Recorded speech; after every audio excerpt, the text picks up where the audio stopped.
نحمده ونصلي على رسوله الكريم أما بعد فأعوذ بالله من الشيطان الرجيم بسم الله الرحمن الرحيم رب اشرح لي صدري ويسر لي أمري واحلل عقدة من لساني يفقهوا قولي۔ اللہ تعالیٰ کا لازم اور شکر ہے جس نے ہمیں انسان بنایا، تمام مخلوق پر فوقیت ادا کی۔ ہم اپنے آس پاس کی جتنی بھی چیزوں کو دیکھتے ہیں تو ان میں سے ایک چیز انسان کی خدمت کرتی ہوئی نظر آتی ہے، خاص سورج ہو یا چاند ہو، ہوائیں ہوں یا بادل ہوں، دریا ہو، سمندر ہو، مختلف طرح کے پودے ہوں یا جانور، جتنی بھی چیزیں زمین پر آپ کو نظر آتی ہیں وہ سب انسان کے لیے بنائی گئی ہے۔ اللہ سبحانہ وتعالیٰ کا ارشاد ہے خلق لکم ما فی الارض جمیعا، اس نے تمہارے لیے پیدا کیا جو کچھ زمین میں ہے سارے کا سارا۔ اگر یہ سب کچھ ہمارے لیے ہے تو ہم کس کے لیے ہیں؟ ہمیں کس کے لیے بنایا گیا ہے؟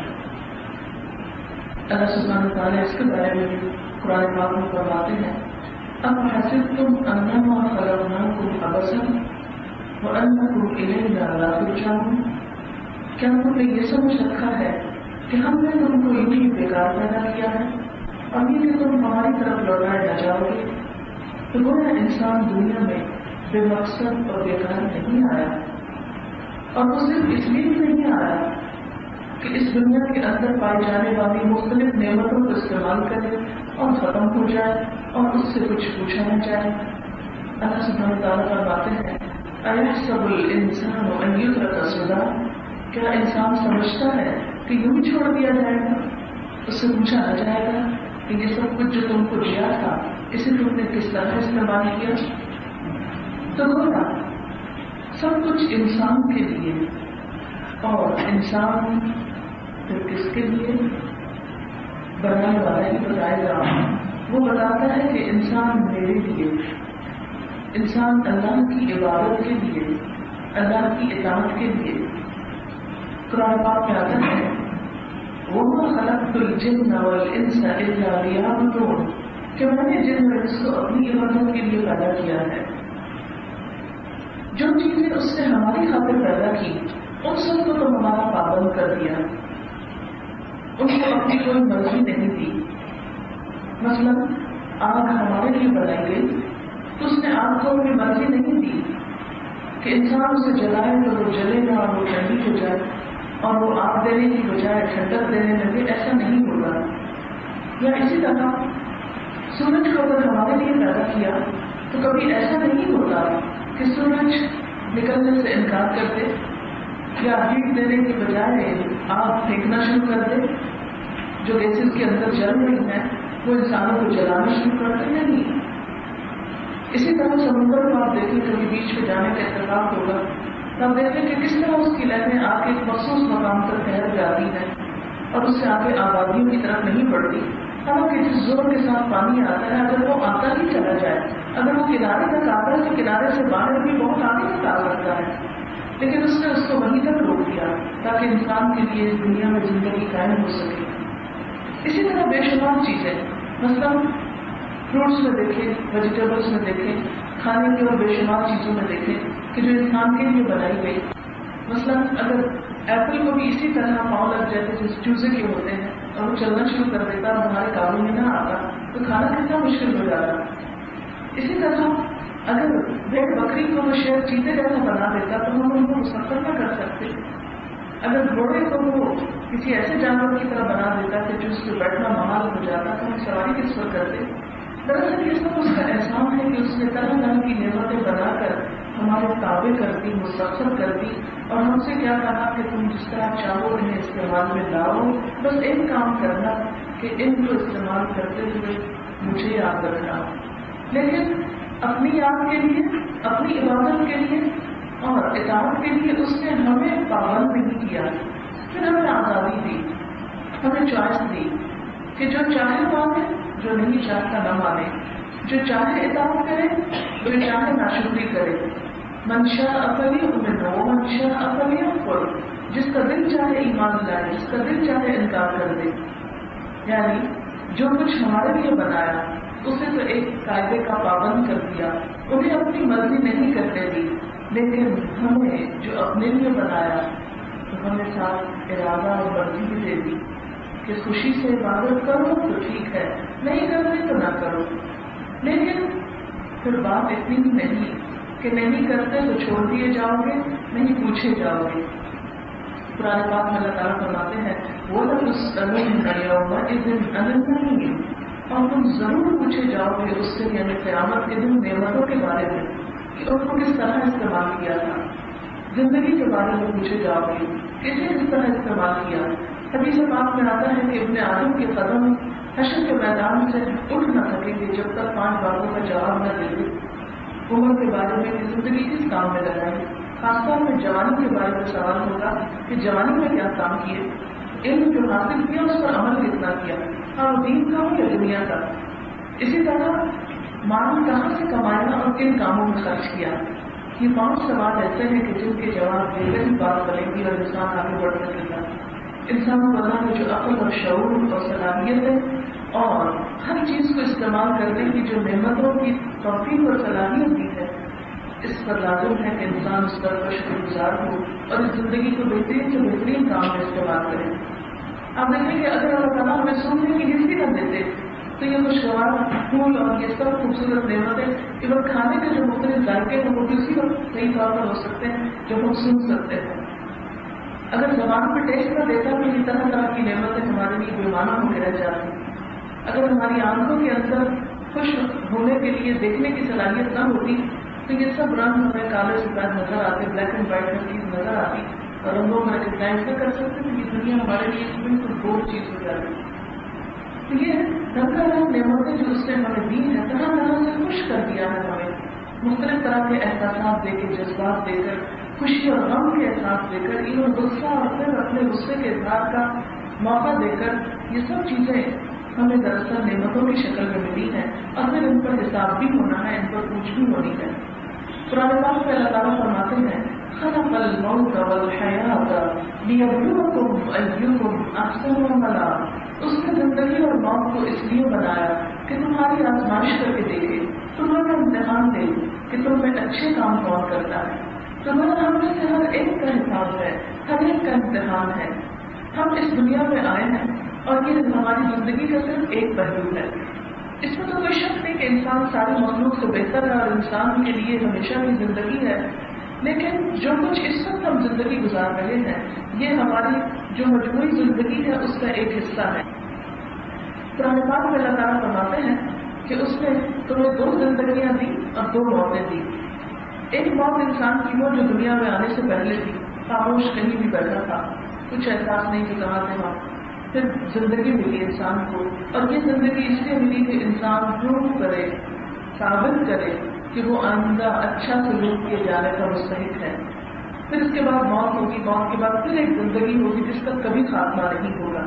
اس میں انسان کو یا تو ہمیشہ کی خوشیاں مل جائیں گی یا پھر تکلیفوں سے سامنا ہوگا. لیکن باقی مخلوق کا حساب نہیں، وہ سب وقتی طور پر پیدا ہوئے ہیں، اپنا کام کریں گے اس کے بعد ختم کر دیے جائیں گے. ان میں سے جس کو اللہ چاہے باقی رکھے، جس کو چاہے ختم کر دے. لیکن انسان، میں اور آپ، ہمارا خاتمہ نہیں. یہ جو وقتی طور پر موت جس کو ہم کہتے ہیں یہ صرف ایک ٹرانسفر ہے اس دنیا سے اس دنیا کی طرف، احساسات کا خاتمہ نہیں یا زندگی کا مکمل خاتمہ نہیں. مرنے کے بعد پھر جی اٹھنا ہے. اللہ تعالیٰ قرآن پاک میں فرماتے ہیں ہر چیز جوڑوں میں پیدا کی. اسی لیے آپ دیکھیں کہ زندگی کا جوڑا موت ہے اور پھر دوسری زندگی کا موت. تو اس زندگی کی پہلے موت کی، پھر زندگی، پھر موت اور پھر زندگی اور پھر اس کے بعد کچھ نہیں، یعنی مکمل ہو جائے گا سفر. یہ سائیکل مکمل ہو گیا. اب آپ دیکھیں کہ ہم سب جو اس دنیا میں ہیں اس وقت، یہ دراصل ہماری ایک امتحانی وقت ہے. ہم سب کو آزمایا جا رہا ہے کہ ہم کرتے کیا ہیں. سورۃ الملک کی آیت میں اللہ تعالیٰ فرماتے ہیں لیبلوکم، تاکہ تمہیں آزما کر دیکھے. تو ہم سب آزمائے جا رہے ہیں. اللہ تعالیٰ فرماتے ہیں کہ اچھی حالت کی آزمائش ہے اور تکلیف دہ حالت کی آزمائش. ہم عموماً آزمائش کا لفظ اس وقت بولتے ہیں جب ہمیں کوئی غم، تکلیف، پریشانی آتی، ان کا تو بڑی آزمائش آتی. حالانکہ اللہ تعالیٰ قرآن پاک میں نعمتوں کو بھی آزمائش کہتے ہیں. قرآن پاک میں آتا ہے کہ وَنَبْلُوكُمْ بِالشَّرِّ وَالْخَيْرِ فِتْنَةً، ہم تمہیں اچھائی اور برائی دونوں کے ذریعے آزما رہے ہیں، دونوں کی فتنہ ہے، آزمائش ہے۔ دیکھا یہ جا رہا ہے کہ کون کرتا کیا ہے، آزمائش کس کی ہے، امتحان کس بات کا، اَيُّكُمْ أَحْسَنُ عَمَلًا، کہ تم میں سب سے اچھے کام کس کے۔ اب یہاں پر دو لفظ ہیں، ایک ہے احسن اور ایک ہے عمل۔ احسن کا مطلب ہے جو سب سے بہترین ہو، احسن کا لفظ حسن سے نکلا ہے، حسن کی سپرلیٹو ڈگری ہے، احسن سب سے اچھا کام۔ گویا جب امتحان میں یہ دیکھا جاتا ہے کہ سب سے اچھا رزلٹ کس کا ہے، سب سے اچھا کام کون کر کے لایا، سب سے اچھا کس نے لکھا، سب سے اچھا کس نے کام دکھایا۔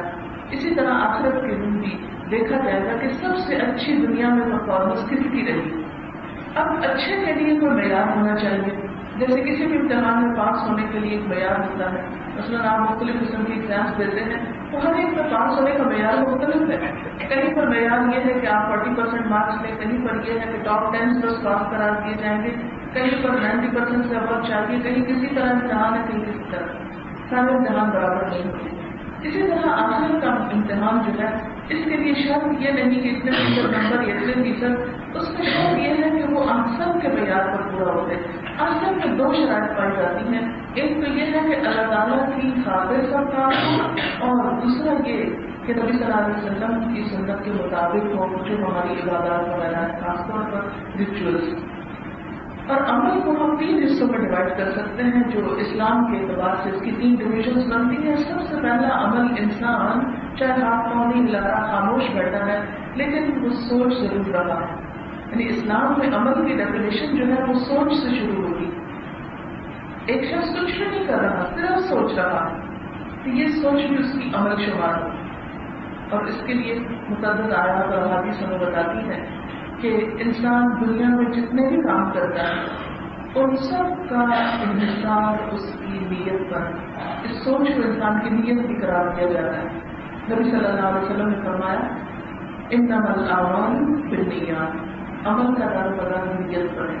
اگر نیت اچھی نہیں تو بڑے سے بڑا کام بھی بیکار ہے، اور اگر نیت اچھی ہے تو غلطی بھی معاف ہے، جان بوجھ کے جب تک نہ کی جائے، بھول چوک میں ہو جائے تو کوئی بات نہیں۔ ایک شخص اگر اچھی نیت رکھتا ہے تو اس کا چھوٹا سا عمل بھی بہت قابل قدر ہے، لیکن اگر ایک شخص کی نیت خراب ہے تو خواہ وہ حج کر کے آئے اس کا حج بھی قبول لے۔ اگر اس کی نیت یہ کہ وہ لوگوں کے درمیان الحاج کہلائے یا حاجی صاحب اس کا نام پڑ جائے تو اللہ کے ہاں ایسی شہرت کے لیے حج کرنے کا کوئی فائدہ نہیں۔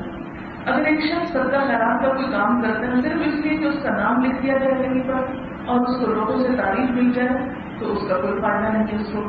اسی طرح اگر کوئی اس لیے نماز پڑھ رہا تھا وہ خانہ کعبہ کے اندر کیوں نہ نماز پڑھے، صرف یہ بتانے کے لیے لوگوں کو نیکی کا ایک اظہار کرنے کے لیے کہ میں وہ شخص ہوں جو خانہ کعبہ کے اندر نماز پڑھ چکا ہوں، میں یہ ثابت کرنے کے لیے کہ میں تمہارے مقابلے میں بہت نیک ہوں۔ یا اسی طرح کوئی بھی نیکی کا کام جس کے پیچھے غرض یہ ہو کہ ہم اپنے اس نیکی کو ایک ڈھال بنائے دنیا کمانے کے لیے، دنیا کی شہرت پانے کے لیے۔ کل ہی میں حیدرآباد گئی تھی تو وہاں راستے میں مجھے بتا رہے تھے صاحب کہ ہمارے یہاں بہت سے پلاٹس پہ ناجائز قبضہ ہوا ہے اور وہاں مسجدیں بنی ہیں، تو ان مسجدوں کے بارے میں آپ کیا کہتے ہیں؟ میں نے کہا کہ وہاں تو نماز درستی نہیں پڑھنا ہے، اس لیے کہ ظلم کے ساتھ کسی کی زمین پر اس کی مرضی کے خلاف مسجد بنانا یہ تو اجازت ہی نہیں اس بات کی، اور یہ تو مسجد نہیں، اس نبی صلی اللہ علیہ وسلم کے زمانے میں بھی ایک مسجد بنائی گئی تھی اور اس کا مقصد عبادت نہیں تھا، کچھ اور تھا، تو آپ نے اسے گرا دیا تھا۔ آج کے دور میں کہتے ہیں کہ ہوتا کیا کہتے ہیں کہ پہلے یہ ہوتا تھا کہ کسی ناجائز جگہ پر قبضہ کرتے تھے تو گورنمنٹ کے لوگ آ کے اس کو ڈھا دیتے تھے۔ اب لوگوں نے ڈھنگ یہ بنایا ہے کہ پہلے اس میں چھوٹی سی مسجد بناتے ہیں اور مسجد بنانے کے بعد اس کا جو آگے کا ایریا ہوتا ہے وہ سارا کمرشلائز دکانیں شکانے اور اس طرح کی چیزیں بنا لیتے ہیں۔ اب جو ڈھانے والے آتے ہیں تو مسجد کو ڈھال بنا کے دکھاتے تھے یہ مسجد نہیں گرا سکتے آپ، یہاں تو مسجد بنے گی، اور اسے سیاسی قسم کا اسٹینڈ بنا لیا گیا یا ریلیجن کو اس کو استعمال کیا گیا۔ اب ایسی مسجدیں جو ہے مسجد کہلانے کی حقدار نہیں ہے، ہاں اس میں 5 وقت نماز آزان ہوتی ہو، کیونکہ اس کے بنانے کے پیچھے غرض کیا تھی؟ دراصل کسی کی زمین پر ناجائز قبضہ۔ آپ صلی اللہ علیہ وسلم نے کیا فرمایا کہ جو صرف ایک بالش پر کسی کی زمین ناجائز طور پہ لیتے ہیں قیامت کے دن اس کے گلے میں 7 زمینوں کا توڑ ڈالا جائے اتنی سخت سزا ہے کہ ناجائز کسی کی زمین پہ قبضہ. آج آپ دیکھیں ہمارے مسلمان معاشرے کے اندر کس قدر مثالیں آپ کو ملے گی کہ ایک پلاٹ 10 دفعہ بک رہا ہے اور کئی لوگ جو ہیں وہ اس مصیبت کے شکار ہیں اور ان کے وقت ضائع ہو رہے ہیں, پیسہ ضائع ہو رہا ہے, انرجی ضائع ہو رہی ہے. یہ سب کچھ کیا ہے؟ کیا اس کو آپ نیک عمل کہیں گے؟ آپ وہاں مسجد چھوڑ جو مدرسہ بنائیں, جو مرضی کریں, لیکن جب تک اس کی بنیاد درست نہیں تو وہ عمل درست نہیں تھا. اوپر کتنی بڑی عمارت کیوں نہ بن جائے خیال کے کام کی. تو اسلام کیا کہتا ہے کہ جو اوپر نظر آتا ہے وہ اندر بھی ہو. سب سے پہلے سوچ درست ہو, اندر کا انسان درست ہو. نبی صلی اللہ علیہ وسلم کو دنیا میں بھیجا بھی کیا گیا تھا. اللہ تعالیٰ کا بات لقد من اللہ علی المؤمنین اذ بعث فیہم رسولا من انفسہم یتلو علیہم آیاتہ ویزکیہم ویعلمہم الکتاب والحکمہ وان کانوا من قبل لفی ضلال مبین. اللہ نے اہل ایمان کو بڑا احسان کیا, ایک رسول جو ان میں سے ہی اٹھایا, ان پر اس کی آیات پڑھتا ہے, ان کا تزکیہ کرتا ہے.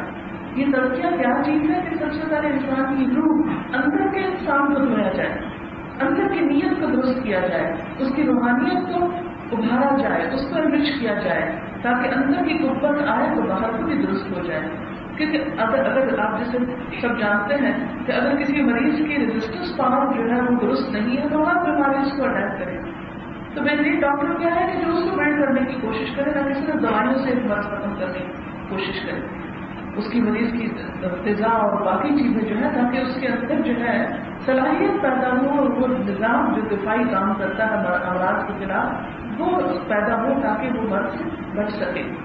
تو بالکل اسی طرح اسلام میں احسن عمل شروع اس وقت ہوتا ہے جب انسان کی نیت اچھی ہوتی ہے, انسان کی سوچ میں خوبصورتی آتی ہے, انسان کے دل میں لوگوں کی بھلائی آتی ہے, خیر خواہی آتی ہے, انسانیت کی محبت کے جذبات آتے ہیں. اور جس دل میں یہ آ جائے پھر وہ نہیں سکتا کہ اس کا بول اچھا نہ ہو اور پھر اس کا عمل اچھا نہ ہو. لہذا احسن عمل کے لیے ہم سب آزمائے جا رہے ہیں. ہاں کوئی کسی بھی اسٹیٹس میں کام کر رہا ہے, مثلاً آپ نے کہا کوئی ڈاکٹر ہے یا اسپیشلسٹ ہے یا انجینئر ہے یا کوئی نرس ہے یا پیرامیڈیکل اسٹاف میں ہے یا کسی اور کام میں ہے, کوئی کسی کا چھوٹا کام ہو یا بڑا کام ہو, ہاں یہ آپ کی جاب ہی کیوں نہ ہو, بڑا جاب ہو, لیکن جاب بھی جب تک اچھی نیت, اچھے جذبے, اچھی سوچ کے ساتھ نہ کی جائے. اور آپ لوگوں کا کام جو ہے اس طرح کا انسانیت کی خدمت کا کہ یہ جاب بھی عبادت ہے, دن رات آپ ایک عبادت میں ہیں. اس کی پڑھائی سے لے کے تیاری سے لے کر اور اپ ٹو ڈیٹ خود کو رکھنے تک, اور جو بھی کچھ آپ کریں چھوٹا کام یا بڑا کام, اگر اس میں نیت اچھی ہو جائے تو یہ سارا عبادت ہے. 24 گھنٹے آپ کے جو ایک اچھے کام میں اور آخرت کے اعتبار سے ایک بہترین کام میں آپ لگے ہوئے ہیں.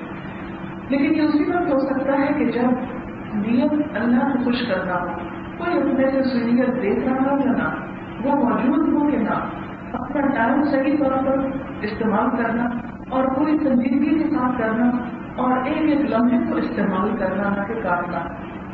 مثلاً بہترین کپڑا بھی اگر آپ کاٹنے شروع کر دیں تو کیا ہوگا, ضائع ہو جائے گا. استعمال کریں گے تو تن ڈھک جائے گا یا کوئی اور کام بن جائے گا. تو بالکل اسی طرح وقت کو جب ہم کاٹتے ہیں تو کچھ بھی اس سے حاصل نہیں ہوتا سوائے خسارے اور نقصان کے. جب استعمال کرتے ہیں تو بڑے بڑے کام اس میں ہو جاتے ہیں. اور یاد رکھیے کہ ہمارا یہ دنیا کا وقت صرف دنیا کا نہیں ہے, اس میں تو ہمیں آخرت کمانی ہے. اور یہ اسی وقت ہو سکتا ہے جب ہمارا سوچ اور ہماری نیت کا قبلہ درست ہو. تو گویا نیت کیا ہے کہ ہمارا رب ہم سے راضی ہو جائے. یاد رکھیے کہ جب انسان انسانوں کی خوشی کے لیے کام کرتا ہے تو کبھی بھی کامیاب نہیں ہو سکتا, اس لیے کہ انسانوں کے موڈ اور مزاج ہر دم بدلتے رہتے ہیں. اگر آج ایک شخص ایک بات پہ خوش ہوتا ہے تو اللہ اسی میں ناراض ہو جائے گا آپ سے, اور آپ بیچ میں کھڑے ہوں گے کہ مجھے کرنا کیا چاہیے. نہیں, آپ کو جو درست کام ہے وہ کرتے چلے جانا چاہیے اور اپنی طرف سے کسی کو تکلیف نہیں دینا, جان بوجھ کے کسی کو نہیں ستانا. اگر تو اپنے مزاج کی وجہ سے کوئی برہم رہتا ہے جلتا تو اس کا اپنا مسئلہ انسان کو پرواہ نہیں کرنی چاہیے. لیکن پہلی چیز یہی ہوگی کہ ہم اپنی نیت میں اپنے رب کو راضی کرنا شامل کریں کہ ہمارا اٹھنا بیٹھنا چلنا پھرنا, ایک مریض کا ٹیمپریچر لے رہے ہیں یا اس کو دوا دے رہے ہیں یا ایک نسخہ لکھ رہے ہیں یا اس کو کوئی اچھا مشورہ دے رہے ہیں یا کچھ, تو یہ سب کچھ خیر خواہی اور بھلائی کے جذبے کے ساتھ. اور خیر خواہی بھی کیوں, اس لیے نہیں کہ یہ کرم تو میرے کسی کام آئے یہ اس لیے خیر خواہی کہ اس کے سلے میں میرا رب مجھ سے راضی ہو جائے، کیونکہ رب راضی صرف اس بات سے نہیں ہوتا کہ اس کے آگے سجدہ کیا جائے، وہ تو ایک ڈسپلن قائم کرنے کے لیے اللہ تعالیٰ نے دن میں 5 مرتبہ ہمیں کام سے اٹھا کے، جیسے ایک فوج کا ڈسپلن ہوتا ہے کہ ہر تھوڑے عرصے کے بعد ایک ڈپریشن کورس ہوتا ہے، ایسے ہی دن میں ہمارے 5 مرتبہ ہم کو دنیا کے کام چھوڑا کے آگے پرومس کرایا جاتا ہے کہ بات اللہ سے وعدہ کرو کہ تم سب کچھ ٹھیک کرو گے۔ وہ الگ بات ہے کہ ہم نے چونکہ نماز کی روح نہیں جانی، اس لیے اس سے کوئی فرق ہی نہیں پڑتا، ہماری نمازیں ہماری زندگی میں کوئی اثر نہیں ڈالتی۔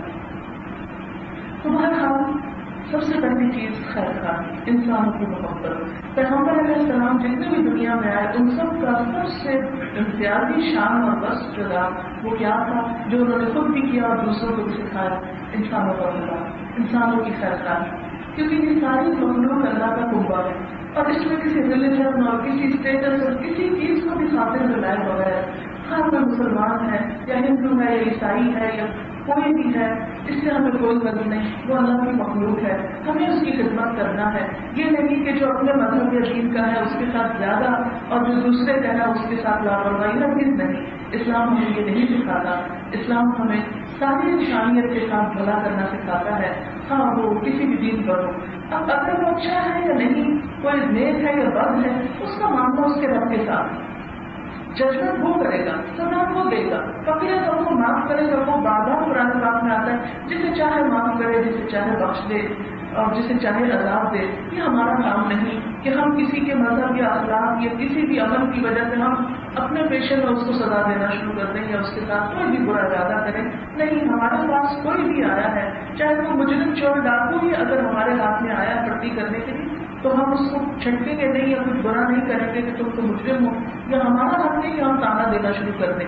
اگر کوئی چور اور ڈاکو بھی ہے تو یہ کسی اور کا کام ہے کہ وہ ان کو سزا دے۔ اس وقت انسانی ہمدردی کے تحت یہ ہمارا کام ہے کہ ہم اس کی پوری طرح کیئر کریں جو ہماری ڈیوٹی بنتی ہے۔ تو یہ خیر خواہی بغیر کسی تفریق کے، کسی مرد عورت کی یا بچے بوڑھے کی یا امیر غریب کی یا کسی مذہب کی یا دین کی یا اخلاق کی، کسی بھی اس کے بغیر ہمارا فرض بنتا ہے کہ ہم ہر ایک کے ساتھ اس لیے اچھا سلوک کریں کہ اس کے بدلے میں ہمارا رب ہم سے راضی ہو۔ دوسری چیز یہ ہے قول، انسان کی بول اور بات۔ اسلام میں بول کی بڑی اہمیت ہے۔ آپ صلی اللہ علیہ وسلم نے فرمایا الکلمۃ الطیبۃ صدقہ، عمدہ کلمہ جو ہے، پاک کلمہ، اچھی بات جو ہے، یہ صدقہ ہے۔ یعنی اگر آپ کسی سے مسکرا کے بات کریں گے یا خیر خواہی کی بات کریں گے یا اچھا مشورہ دیں گے کسی کو، تو اس سے بول کے بھی آپ ثواب کما سکتے ہیں۔ کوئی بھی اچھی چیز، بس اوقات ایسا ہوتا ہے کہ ایک ڈاکٹر خاموش بیٹھ کے نسخہ لکھے ضرور، لیکن تھوڑی سی اگر مریض کو ہمدردی کے 2 بول بول دیں جس سے اس کا دل بڑا ہو جائے، تو آپ دیکھیں کہ آپ کا پیشنٹ کہیں جلدی ریکور ہو جائے۔ جتنے بھی اچھے ڈاکٹر ہیں وہ صرف اس لیے اچھے نہیں ہوتے کہ ان کے دوا کا نسخہ بڑا کامیاب ہوتا ہے، اس میں آدھا حصہ ان کا اخلاق ہوتا ہے۔ بہترین ڈاکٹر کا بہترین اخلاق جو ہے وہ مریض کو جلدی کی اور کرنے، کیونکہ آپ دیکھیں کہ ہماری اسپرٹ اور جو باڈی ہے نا، یہ ایک دوسرے کے ساتھ بندھی ہوئی ہے، یعنی اس کو آپ سیپریٹ نہیں کر سکتے۔ جس دن یہ سیپریٹ ہوئی اس دن تو موت ہو گئی۔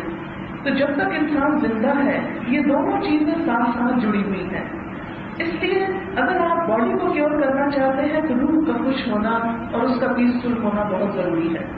تو جب آپ پڑھتی بھی کر رہے ہیں اور ساتھ 2 اچھے بول رہے ہیں تو آپ دیکھیں گے کہ مریض کے اندر وہ ریزسٹنس آئے گی، وہ چیز آئے گی کہ جس سے وہ اس کا زخم بھی جلدی ٹھیک ہوگا۔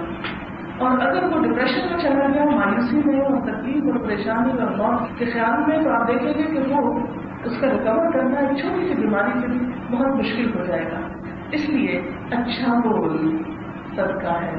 آپ صلی اللہ علیہ وسلم نے فرمایا کہ ایک شخص جہنم میں جانے والے کام کرتا رہتا ہے، لیکن وہ ایک مرنے سے پہلے ایسی بات کہتا ہے کہ جس کی وجہ سے وہ جنت میں پہنچ جائے گا۔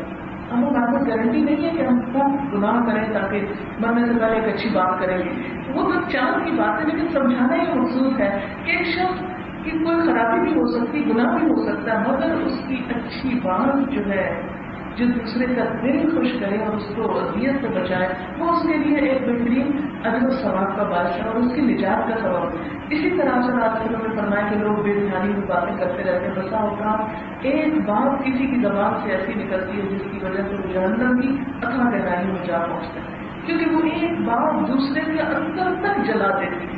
اندر تک اس کو ڈسٹرب کر دیتی ہے. بسا اوقات آپ نے دیکھا ہوگا کہ دنوں میں ایک بات انسان کو تکلیف دیتی رہتی ہے.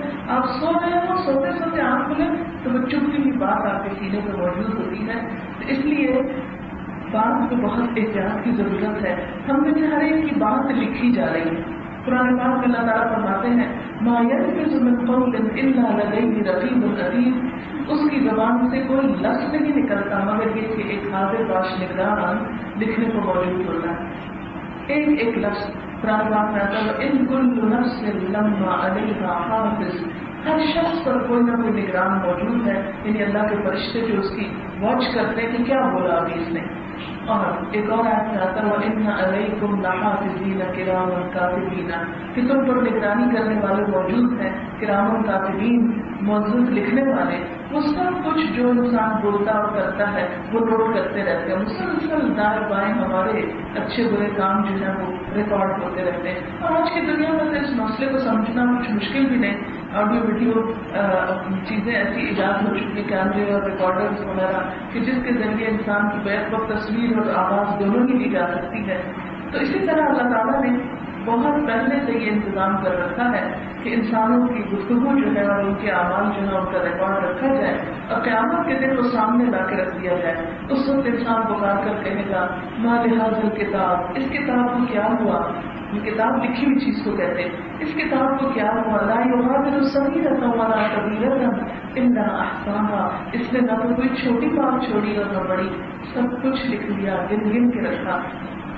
تو اس لیے ہمیں بعد میں بہت ہی احتیاط کی ضرورت ہے اپنی پرسنل لائف میں بھی, لیکن پروفیشنل لائف میں خاص طور پر. کیونکہ عام حالات میں اپنے پر اگر انسان رکھ کے دیکھے نا, ایمان کا تقاضا بھی ہے. نبی صلی اللہ علیہ وسلم نے فرمایا کہ کوئی شخص مومن نہیں ہو سکتا جب تک کہ اپنے بھائی کے لیے وہ نہ چاہے جو وہ خود اپنے لیے چاہتا ہے. یعنی اگر ہم اپنے لیے چاہتے ہیں کہ ہم بیمار پڑے تو ہماری کوئی اچھی طرح کیئر کریں, تو ہمیں دوسروں کی بھی اچھی طرح کیئر کرنی ہے.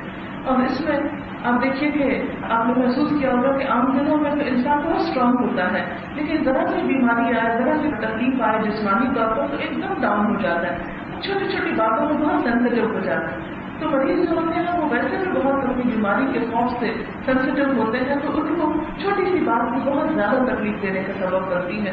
اس لیے ضروری ہے کہ اپنے قول کے ساتھ جو نیکی ہم کما سکتے ہیں, جس میں بہت کچھ خرچ نہیں آتا, اس میں ہم آگے بڑھے. اور تیسری چیز انسان کا عمل ہے. عمل دو طرح کا ہوتا ہے, ایک انسان کا ذاتی عمل ہوتا ہے اور ایک انسان کے دوسروں کے ساتھ معاملات ہوتے ہیں. ذاتی عمل جو ہے وہ کیا ہے دراصل انسان کا, جو اس کا اللہ کے ساتھ معاملہ ہے. اس کی نماز, روزہ, حج, زکات, قرآن پڑھنا, ذکر, اذکار, تسبیحات, یہ ہر انسان کے اپنے ذات کے ساتھ منسلک ہے. ہم دن میں 10 نفل پڑھیں یا 100 پڑھیں, یہ ہمارا اپنا فیل ہے, اس سے کسی کو کوئی سروکار نہیں ہے. ہم نماز فرض پڑھتے ہیں, سنتیں, نفل کتنے پڑھتے ہیں کتنے نہیں پڑھتے, یہ میرا اور رب کا معاملہ ہے. اس لیے اس معاملے کو رب کے ساتھ درست رکھنے کی ضرورت ہے, کیونکہ اس سے انسان اپنے رب کا قرب حاصل کرتا ہے. لیکن دوسرا حصہ عمل کا وہ معاملات ہے. معاملات سے مراد حقوق العباد ہیں.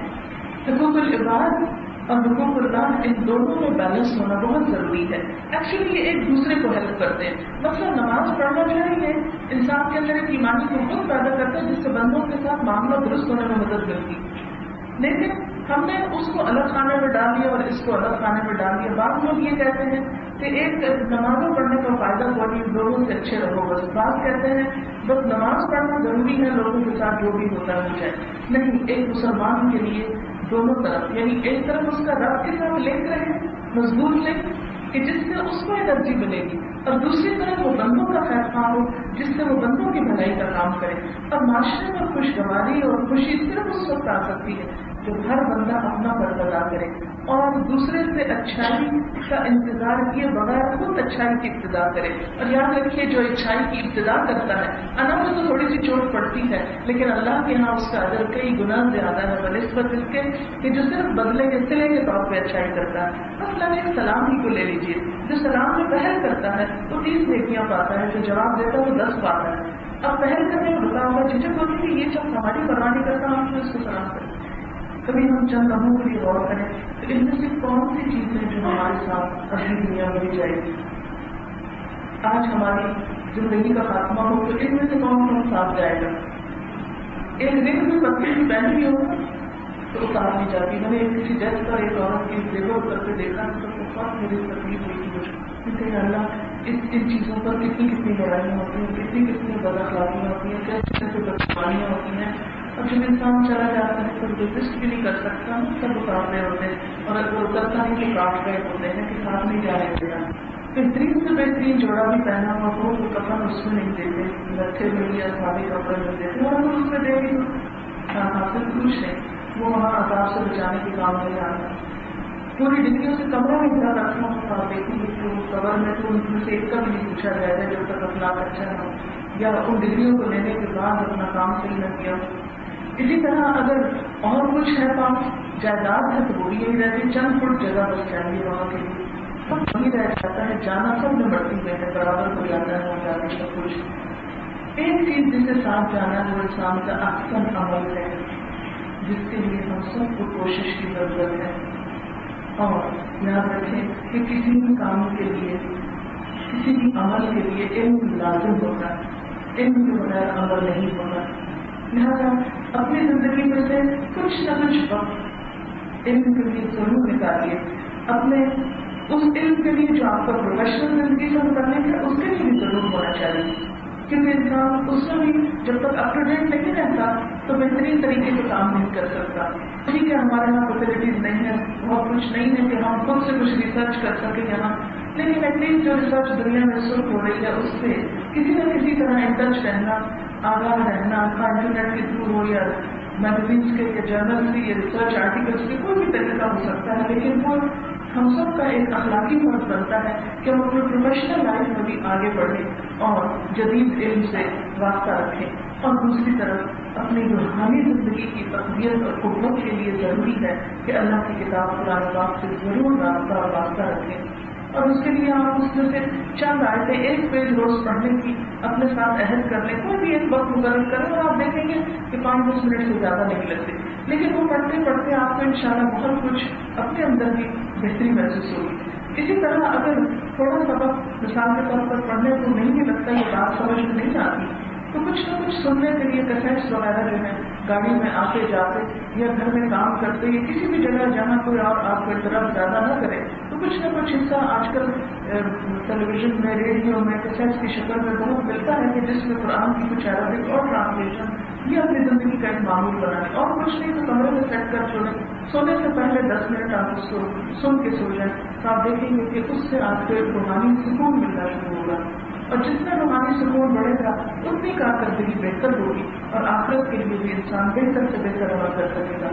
اور اس کے علاوہ یہ ہے کہ کبھی کبھار ایسی مجلسوں میں حاضری, ایسی جگہوں پر کہ جہاں تھوڑی دیر کے لیے انسان مکمل طور پر روحانیت میں ڈوبے یا جیسے کھڑو فیلنگ آنی چاہیے, وہ بھی بہت ضروری ہے.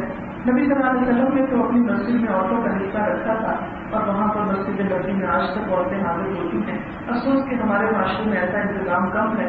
لہٰذا کوئی بھی طریقہ آپ سب خود مل بیٹھیں, مل کر کے عبادت کر لیں, کسی بھی پروگرام میں شامل ہو جائیں یا ایسی مجلسوں کا اہتمام کریں کہ جو وقتاً فوقتاً انسان کو اس آخرت کی یاد بھی دلائیں. کیونکہ اللہ تعالیٰ نے اپنے خاص پیغمبروں کو جس وجہ سے چنا وہ کیا تھا کہ ان کے اندر آخرت کی یاد جو تھی وہ بڑی گہری تھی. وہ صرف دنیا کے لیے کام نہیں کرتے تھے, دنیا میں رہتے ہوئے وہ گھر بنانے کی فکر کرتے تھے. اللہ تعالیٰ سے دعا ہے کہ وہ ہم سب کو بہترین عمل کی توفیق عطا فرمائے. کل سے چونکہ عشرہ ذوالحج شروع ہو چکا ہے تو ایک دو باتیں میں اس کے حوالے سے کرنا چاہوں گی. ایک حدیث میں آتا ہے, نبی صلی اللہ علیہ وسلم نے فرمایا, بخاری کی حدیث ہے کہ ان 10 دنوں میں کوئی بھی نیک عمل جو انسان کرے وہ اتنا اجر و ثواب رکھتا ہے کہ پورے سال میں وہ اجر کہیں نہیں کما سکتا. ایک شخص نے پوچھا کہ کیا جہاد کی سبیل ہے؟ کہ آپ نے فرمایا ہاں, انسان جہاد کی سبیل اللہ سے بھی اتنا اجر نہیں پا سکتا جتنا ان 10 دنوں کے نیک عمل سے. ہاں آپ نے فرمایا ایک صورت ہو سکتی کہ اگر کوئی اللہ کی راہ میں اپنا جان اور مال لے کر نکلے اور واپس کچھ نہ لائے تو اس سے آگے کوئی نہیں اجر میں بڑھ سکتا. ادروائز کوئی بھی نیک عمل جو ان دنوں میں انسان کرے وہ پورے سال کے نیک اعمال میں بھاری. تو اس کے لیے کوشش کریں کہ جیسے کچھ ایکسٹرا نفل پڑھ لیں, مثلاً اگر کبھی توفیق دے اللہ تعالیٰ کی اشراق کے 2 نفل, یا اسی طرح کچھ صدقہ خیرات جیسے رمضان میں زکوٰۃ وغیرہ نکالتے ہیں یہ سوچ کے کہ اجر زیادہ ہوتا ہے، اسی طرح ان دنوں میں بھی جو زکوٰۃ یا خیرات وغیرہ آپ نکالیں گے کوئی مقرر نہیں ہے کہ یہ دیکھ پکائیں یا ایسا کریں ویسا. آپ کسی بھی انسانی بھلائی کا کوئی بھی جو کام اللہ کی خوشی کے لیے کریں گے وہ انشاءاللہ آپ کے لیے جو ثواب کا باعث بنے گا. یا اسی طرح یہ ہے کہ روزہ رکھنا، یعنی عام دنوں میں بھی روزے اور خصوصاً 9 دن حج کا روزہ جو ہے نبی صلی اللہ علیہ وسلم نے فرمایا کہ یہ 2 سال کے گناہوں کی معافی کا سبب بنتا ہے. اس لیے عید سے 1 دن پہلے کا جو روزہ ہے تو یہ ان دنوں کی چونکہ خاص فضیلت ہے تو اس اعتبار سے یہ آپ کو تھوڑی سی یاد دہانی کرانا مقصود تھی. اس کے علاوہ تکبیریں پڑھنا، اللہ اکبر اللہ اکبر لا الہ الا اللہ اللہ اکبر اللہ اکبر وللہ الحمد، یہ چلتے پھرتے بھی آپ پڑھ سکتے ہیں. یہ پسندیدہ ترین ذکر ہے ان دنوں کا. ویسے تو کوئی بھی ذکر آپ کر سکتے ہیں لیکن خاص طور پر تکبیریں پڑھنا، کیونکہ اس کا حج ہو رہا ہوتا ہے نا ان دنوں میں، حج کا پہلا اشرا ہے تو چونکہ وہاں ہم نہیں جا سکتے تو اللہ تعالیٰ نے پوری دنیا میں رہنے والے مسلمانوں کے لیے پھر سے نیکی کے یہ دن جو ہے وہ ہمارے لیے کھول دیے. اللہ تعالیٰ نے اس کے تعلق کی ضرورت سے